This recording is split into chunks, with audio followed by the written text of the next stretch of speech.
Assalamualaikum warahmatullahi wabarakatuh. Bismillahirrahmanirrahim. Alhamdulillahi rabbil alamin. Wassalatu wassalamu ala sayyidina Muhammadin wa ala alihi wa sahbihi ajma'in. Allahumma ja'alil Qur'anal 'azim al-karim rabi'a qulubina wa nura wa shifaa'a sudurina wa jalaa'a ahzanina wa dhahaba humumina wa ghaidhi qulubina ya arhamar rahimin. Wa qala Allah Ta'ala fi kitabihil aziz, a'udzu billahi minasy syaithanir rajim. Warattilil Qur'an tartila. Amma ba'd. Sidang pendengar dan penonton yang dirahmati Allah sekalian, ahlan wa sahlan wa marhaban bikum, dan selamat datang diucapkan ke program Halaqah Kalamullah Akademi Al-Quran Negeri Johor bersama media digital An-Nur Majlis Agama Islam Negeri Johor. Dan insya-Allah tuan-tuan, puan-puan, sidang penonton yang dikasihi sekalian, pada hari ini sama-sama kita akan mendengar dan menimba ilmu daripada salah seorang guru Al-Quran yang tidak asing lagi dengan warga Johor. Sama-sama dengan saya pada hari ini Fadil Ustaz Haji Bacuk bin Tumpah. Apa khabar Ustaz? Alhamdulillah. Alhamdulillah. Bagaimana dengan sekarang persediaan untuk musim tilawah Al-Quran? Alhamdulillah Ustaz. Apa tu, ialah kita semua sekali pun dah maklum bahawasanya musim kedatangan tilawah Al-Quran akan bermula, kalau tak silap saya, dalam bulan 12 ini. Kalau di daerah negeri Johor sudah ada daerah-daerah yang mulakan, maknanya pemilihan untuk nak dihantar kepada peringkat yang lebih atas lah, khususnya peringkat negeri. Baik, insyaAllah untuk hari ini kita akan bersama-sama dengan Ustaz Haji Bacuk bagi slot Tahsinul Quran, yang mana insyaAllah Ustaz Bacuk akan berkongsi dan memberikan penerangan kepada kita berkenaan asas-asas hukum tajwid yang mungkin namanya asas, tapi Ustaz, ramai lagi orang masyarakat kita ni yang masih lagi asas pun agak kurang mantap. Ya, gitu. Jadi sebenarnya di dalam kita melaksanakan bacaan Al-Quran, tajwid adalah merupakan satu hukum yang asas. Ya. Sebagaimana yang disarankan, maknanya tajwid adalah merupakan satu yang penting. Kita belajar ilmu tajwid itu hukumnya fardu kifayah, Ustaz. Tetapi kita membaca Al-Quran dan menggunakan ilmu tajwid adalah fardu ain. Maknanya kita memang tidak boleh terlepas. Nisbah kepada kita membaca Al-Quran, tajwid itu akan tetap bersama-sama dengan itu. Kita aluran yang kita buat itulah. Jadi untuk pertemuan kita pada kali ini, insya-Allah kita sama-sama melihat kembali serba sedikit berhubung kait dengan hukum nun mati dan tanwin, ya. Jadi untuk nak menerapkan tu, kita terapkan di dalam satu kaedah bacaan, Ustaz. Mungkin di samping itu kita terapkan di dalam, kita masukkan sedikit irama tu, irama bayati, ya, irama bayati. Kita ambil surah Qaf lah, Ustaz, ya. Surah Qaf. Kita ambil surah Qaf. Kita mula dari ayat yang ke-16. Silakan Ustaz, mungkin boleh contohkan dulu bacaan kepada para pendengar. Tapi kalau walau macam mana pun, kalau ada kesilapan Ustaz, kita kongsi sama-sama lah. Saya yang belajar dengan Ustaz. Kita okey. A'udzu billahi minasy syaithanir rajim. Bismillahirrahmanirrahim. Walaqad khalaqnal insana wa na'lamu ma tuwaswisu bihi nafsuhu وَنَحْنُ أَقْرَبُ إِلَيْهِ مِنْ حَبْلِ الْوَرِيدِ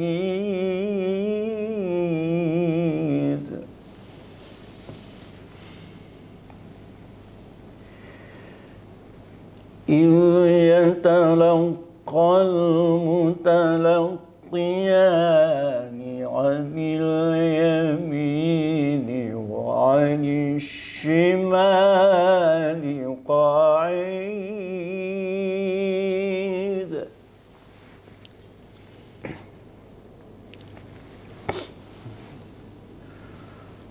ما يلفظ من قول إلا لديه رقيب عتيد.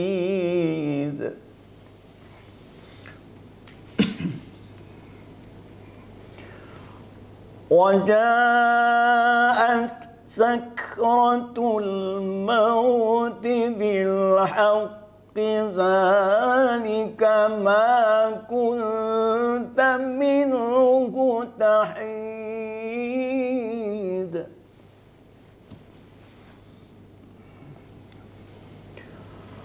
ونفخ في الصور ذلك يوم الوعيد.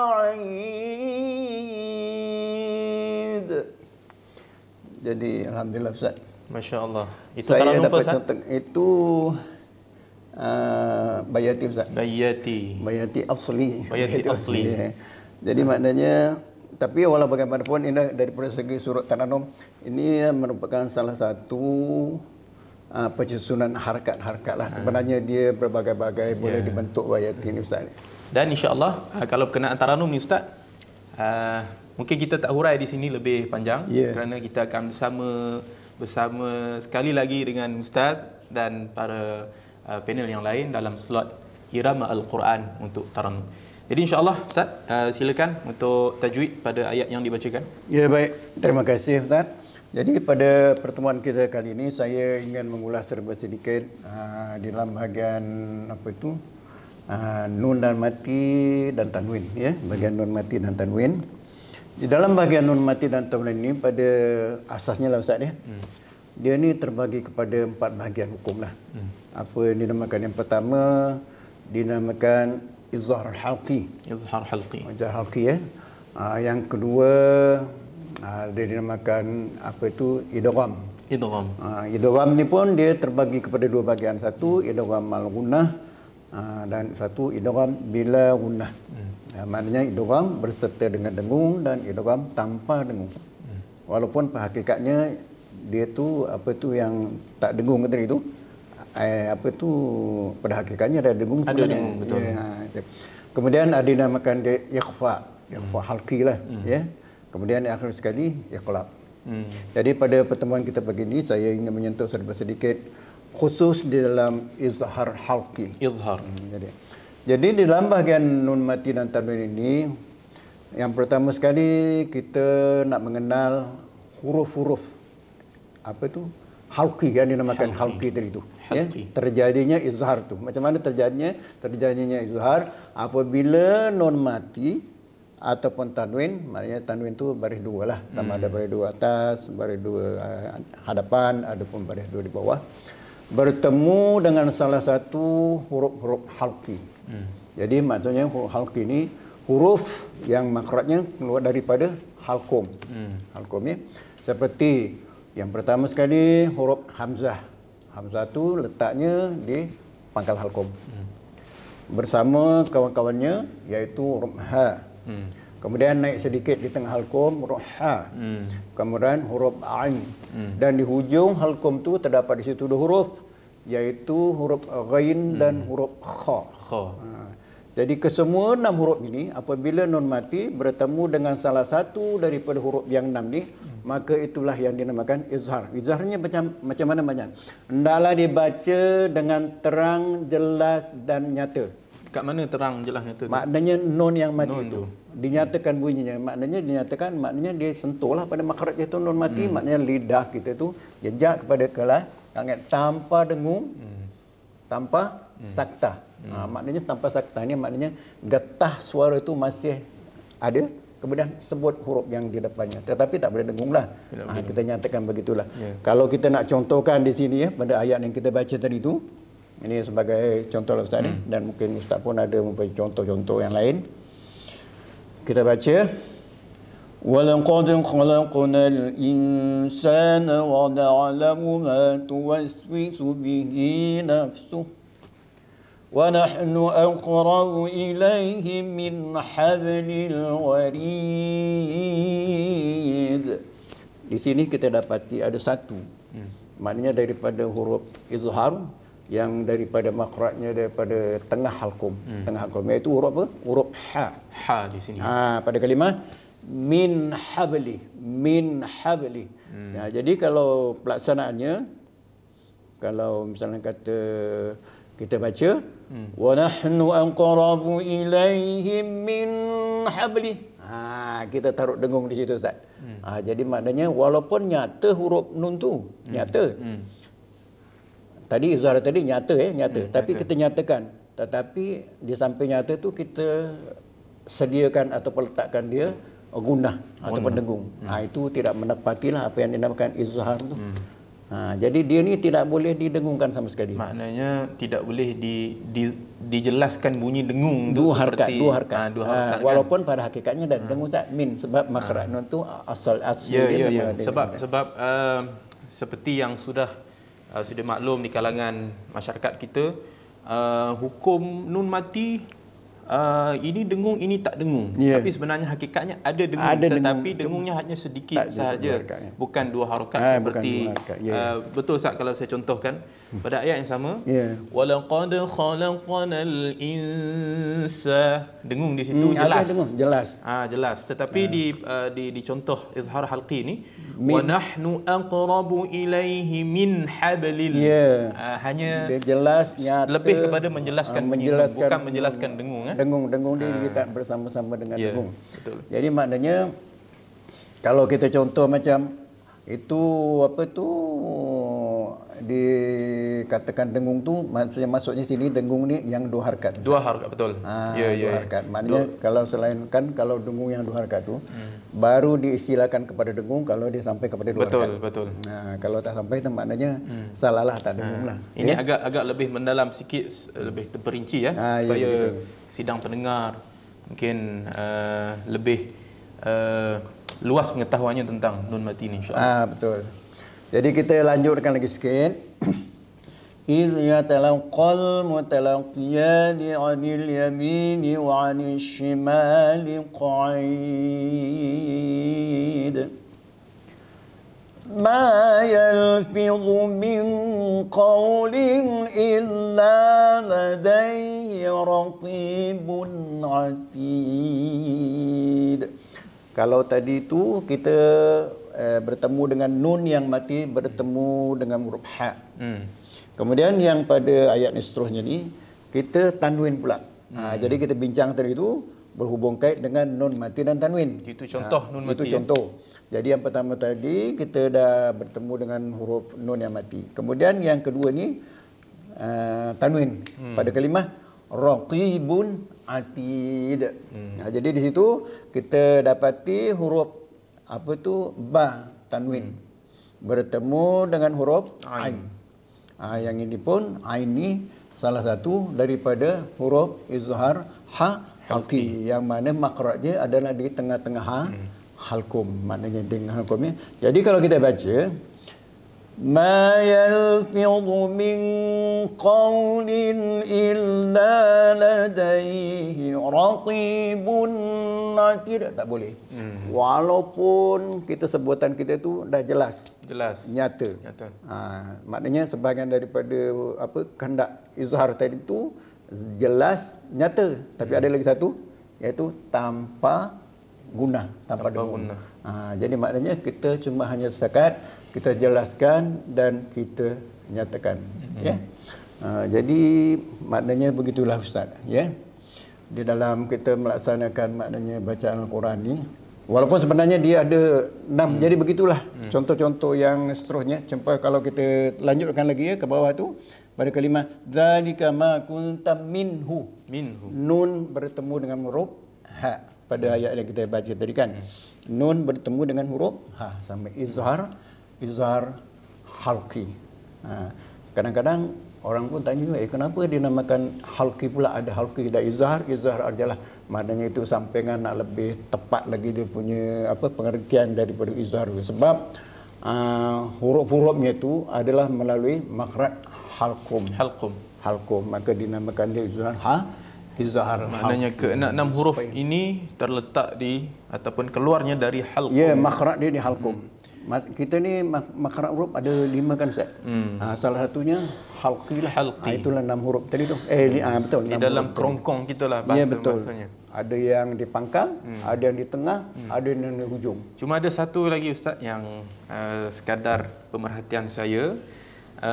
Di samping izhar halqi ini, berkenaan huruf halqi ini juga ramai di kalangan kita yang masih tertukar. Contohnya seperti huruf ha dan huruf ha ya Ustaz. Huruf ha dengan huruf kita contoh pada ayat ke-19, Allah Subhanahu wa taala berfirman, "Wajaat sakratul maut bil haqq. Dzalika ma kunta minhu tahid." Di situ ada betul. Ha dan ha. Jadi di sini juga perlu penekanan. Maknanya huruf ha ni kita dah tahu bahawasanya makhraj itu di tengah-tengah hukum. Maknanya nak ditekan lebih sedikit, sama ada ke kiri ataupun ke kanan lah, di tengah-tengah hukum. Kalau kita lepas begitu je, dia akan keluar huruf ha. Huruf ha. Maknanya di sini, di pangkal. Ha. Ditekan sikit. Ha. Ditekan sikit. Ha. Kalau bil haqqi, itu dah menyalahi. Sebab itu penting ya Ustaz, untuk kita tahu perbezaan ha dan ha, supaya di dalam surah Al-Fatihah yang dibaca dalam solat, kita betul. Baca mesti kena dengan ha, alhamdu. Sebab ramai saya dengar alhamdu. Maknanya kita kena jelas Ustaz. Dengan jelas kena jelas, maknanya makhraj ha itu apa yang, kalau tak silap saya, kalau kita baca alhamdu, dia maknanya pun lain tu agaknya. Misalnya bismillahirrahmanirrahim, rahim dengan rahim. Itu jauh perginya itu. Sebab itu baru berkaitan dengan makhraj daripada makhraj huruf. Tempat keluar huruf. Maka dengan itulah kalau makhraj huruf ni adalah, kalau dalam bahagian tajwid ni, yang pertama sekali makhraj dibincangkan berhubung dengan makhraj. Maknanya tempat keluar huruf tu. Huruf hijaiyah tu. Huruf hijaiyah ada 28 atau 29 huruf Ada orang kata 28, ada orang kata 29, tak kisahlah. Tetapi kita nak tahu setiap makhraj ni, tempat keluarnya huruf tu di mana, tercetusnya. Contoh kalau kita katakan, Ustaz, ini kita sentuh sikitlah huruf hamzah, katakanlah huruf hamzah. Ada orang sebut a. Ada sebut, sedangkan makhraj hamzah itu adalah di pangkal hakum sebut kalau lain itu pun sudah lain Ustaz a dengan kira a'udzu kan a'udzu gitu. Jadi maknanya kita, kalau kita memang nak baca tu, maknanya kita kena, maknanya pastikan betul-betul lah. Maknanya apa, macam mana caranya macam tu? Maknanya dengan cara belajarlah maknanya talaqi insya-Allah. Jadi masya-Allah, di sini pun kalau saya nak contohkan Ustaz, mungkin Ustaz boleh betulkan kalau salah. Contohnya dalam halaman yang sama, kita boleh mendapati pada ayat 24, alqiya fi jahannam kullan kaffarin anid. Kaffarin anid. Kasratain, tanwin, baris dua di bawah bertemu dengan huruf ain. Begitu juga pada ayat yang ke-26, alladzi ja'ala ma'allahi ilahan akhar. Betul. Ilahan akhar. Tanwin bertemu dengan huruf hamzah. Maknanya tak, setiap kali izhar ni tak boleh lama lah Ustaz. Kalau boleh. Lama dia jadi dengung macam hukum lain lah ya Ustaz. Salah itu semata-mata kita menjelaskan bunyi izhar dengung pula. Jadi izhar dengung. Cuma Ustaz, masih terdapat lagi sebenarnya kalangan masyarakat kita yang keliru nun mati tanwin. Tanwin tu apa? Adakah semata-mata baris dua di atas, baris dua di bawah, tetapi bunyinya nun? Sebab yang baris dua Ustaz, apa yang saya tahu memang asalnya itu nun mati. Nun mati. Itu sebab dia tu ada bersifat dengung di situ. Tapi dengung pada hakiki lah. Bukan pada dari segi hukumnya tu tadi. Atau bahasa mudahnya, tanwin ini nun mati yang dibaca tetapi bukan ditulis ataupun bukan kelihatan di ayat Al-Quran. Jadi kalau nak lebih mendalam lagi itu kena mengajak guru. Kena ke kelas Quran. Ustaz baca insya-Allah. Sebab kita ni di negeri Johor ni Ustaz, kalau kelas Al-Quran ni nak mendalami sesuatu, khususnya di dalam bahagian bacaan Al-Quran Ustaz, di setiap daerah ni kita memang dah ada kelas khusus untuk pembelajaran Al-Quran ni, daripada segi tajwidnya, daripada segi taranumnya, daripada segi tafsirannya, menyeluruh lah. Gitu.